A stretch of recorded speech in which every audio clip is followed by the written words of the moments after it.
if he's looking to develop, I wish he had an equivalent of a Terrell Williams. Hey. Of what many of these Lions players and coaches think of as the best defensive line coach in the L. Yeah, and I know that there's a lot of fans that are out there as well. We're excited about what Terrell Williams could be, but I'm excited to get to know a little bit more about him. Yeah, so like I've known his name, I've known the teams he's been on, but we haven't really heard of him a lot. It was awesome to see him in front of the camera yesterday, or actually it was 2 days ago, Tuesday after their OTA day. And this first clip, just to get to know him a little bit, I want to show you guys what he said about his coaching style. This is how he describes how he approaches his job coaching. I'm adaptable is what I'll say, as I can pretty much coach in any scheme. I can coach in any environment, and I think that if all the players get from me is what we do on this field, then I've missed. You know, I care and I love the guys that I coach, and if that makes me a teddy bear, then that's what it is. But I will say we're going to play with a certain style, and that style fits what this football team is. Violence, man, that's the style. Violence. And if you could put up the next slide, Jesus. Put up the next back wall. It's that violence. Like he comes off, and actually, I don't know if Jennifer Hammond brought up the teddy bear statement earlier in the press conference, but like that was like he almost seems like this big teddy bear, but he's not. He holds these guys accountable, but you could see the love that he has for not only what he does, but those players. Like he actually cares about what he's doing, and doesn't that fit with the rest of the staff? Fit with Dan Campbell, fit with Aaron Glenn, and this entire staff that they put together. It definitely does fit. And you know what? What also I noticed from him, this ability to call your shot confidently. Like as he speaks, and he's just talking about himself, he's very measured, he's very composed, he's very sure of himself, he's very confident, and that's what you want around, especially some of these younger players on this Detroit Lions team, not just his position group. You know, these guys are leaders of men, not just your position group. It's who you are as it relates to helping this team overall, being able to mold a championship caliber character. And that's what I really, really feel about Terrell Williams, just kind of hearing him speak. Yeah. And hearing what others are saying about him as well. Yeah, and although, like you said, he's the defensive line coach, but he's also the run game coordinator from the defensive end. And he's a vet. He's got his hands in the linebacker group, in the secondary, all of these guys. And the linebacker coach, Kelvin Shepard, played for him. Like he is familiar with Terrell Williams, with Big T as he calls him. So he knows the terminology. He knows what he likes to coach. And when you have that, what's the other C word? Not consistency, but you have that continuity. That's the word I was looking for. Not only from a coaching staff and from the players year to year, but from the knowledge and the terminology from the defensive line to linebackers to secondary. It all flows together. This is what Kelvin Shepard, the linebacker coach, had to say about Big T. Big T. Well, I got history with T. I've actually played behind his defensive line in Miami when he had Sue, Olivier Vernon, Earl Mitchell, all these guys. So I know the style of play these guys play with. So it was like a natural thing. When T got here, he tells me, "What up, Shep?" Reunion. He walked in the door. We sat down for a couple hours, talked about how we was going to do the front seven, talked about how we were going to play. I already knew a lot of his terminology. So it was really just me getting in the classroom with my linebackers and letting them know the standard that man lives by. And the way he coaches and the way he demands certain things of his players. I think you'll see, again, nothing to what's happened here before, but T's the top of the echelon when you talk about D-line coaches in this league, and the standard and his expectations, he's never going to deviate from them. So I expect that room to rise as well, and it'll be good for all of them. It already has been. Bro, I like what I'm hearing. I like what I'm hearing. Don't you feel it? Leaders of men. I love it. And he said, you know, he's never going to deviate. He's never going to deviate from who he is. That's what I love about him. And it seems like with what everyone is saying about him, especially when the Lions first hired him, you kind of heard from different players around the league, different personnel, coaching personnel around the league talk about who he is. You kind of get a sense that this guy is a guy who's continued to build upon the winning foundations in his life and casting aside everything else.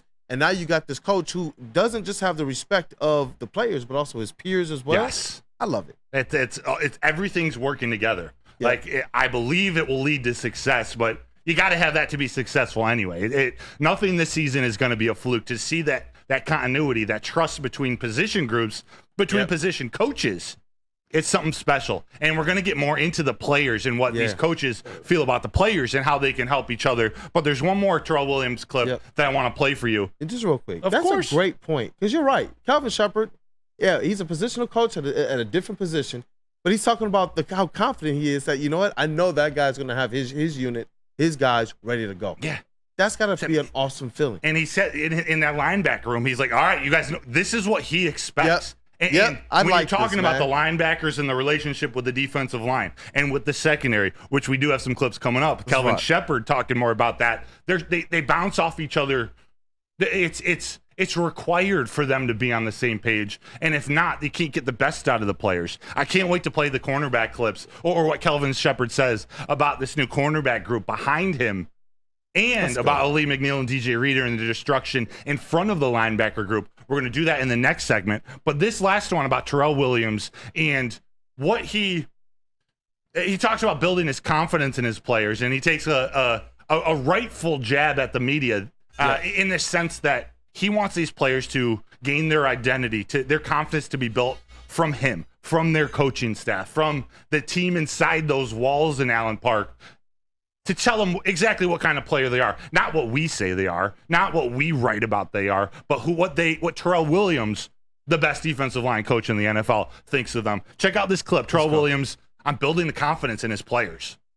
I know that we'll play a certain way. Like, I believe that strongly, and I believe our players feel like they're going to play a certain way. So, my job is to help them get better, but also to build up their confidence. Because when you tell them that they're bad and they're this and they're that, then they start to believe it. And it's important that they listen to who they need to listen to, which is us in this building. And no offense, but not you guys. Like, you can't define them. We'll define them and what they are and who they are and the way they walk and the way they talk and the way that they play football. That'll come from us in this building.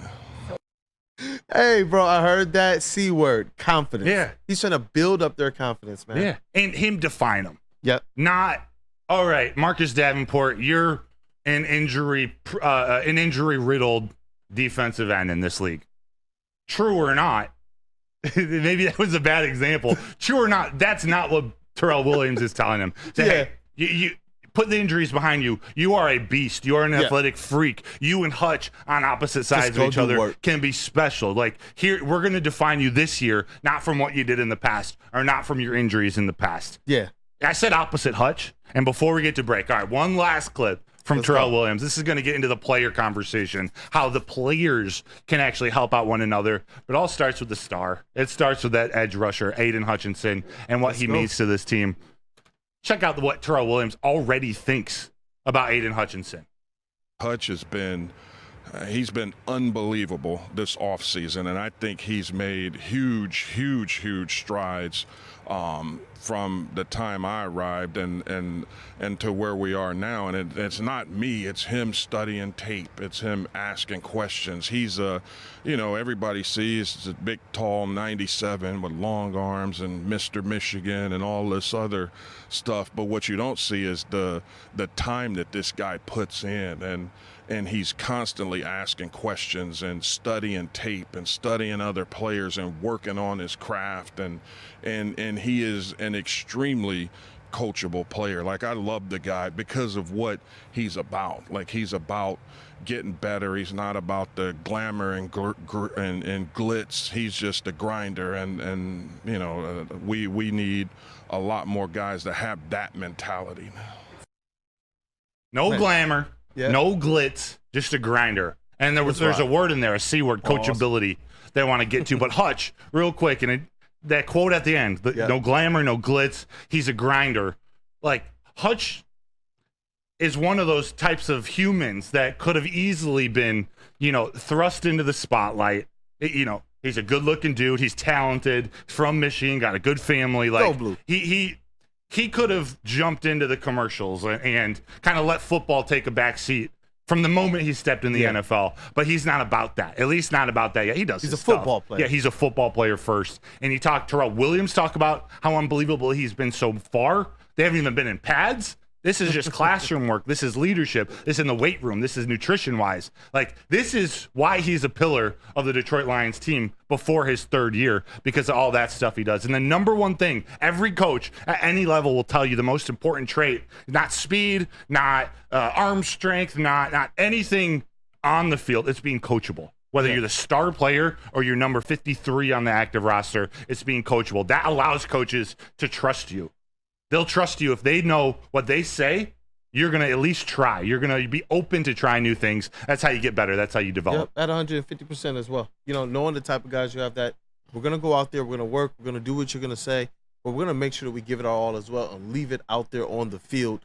That's what I've liked about what the Detroit Lions identity has really kind of formed into.